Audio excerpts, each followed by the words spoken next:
Dosja Epstein flet njëra prej viktimave isha 16 vjeç kur abuzoi, Trump na tradhtoi.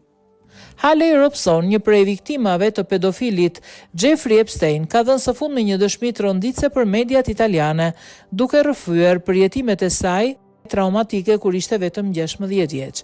Ajo tregoi se në vitin 2002 u dërgua në rezidencën e Epstein përmes personave që i besonte, përfshirë edhe një shok klase. Sipas dëshmisë së saj, sapo mbërriti në shtëpi, Epstein e çoi në katin e sipërm dhe abuzoi për rreth një orë. Ajo është një nga viktimat e pedofilit Jeffrey Epstein, e cila ka dhënë së fundmi një dëshmi tronditse për mediat italiane, duke rrëfyer përjetimet e saj traumatike kur ishte vetëm 16 vjeç. Ajo tregoi se në vitin 2022 u dërgua në rezidencën e Epstein përmes personave që i besonte. Sot Robson shpreh zhgënjim të thellë jo vetëm ndaj sistemit të drejtësisë amerikane, por edhe ndaj presidentit Donald Trump, të cilin e akuzon se ka tradhtuar viktimat duke mos mbajtur premtimin për transparencë të plotë mbi dosjet e skandalit Epstein.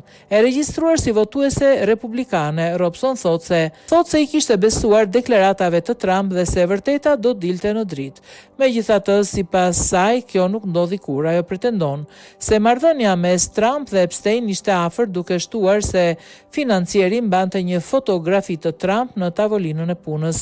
Sipas Robson, është e pafalshme që autoritetet amerikane kanë mbyllur hetimet penalisht persona të tjerë të fuqishëm, duke lënë të hapura dyshime serioze për bashkëpunëtor të mundshëm në këtë rrjet abuzimi.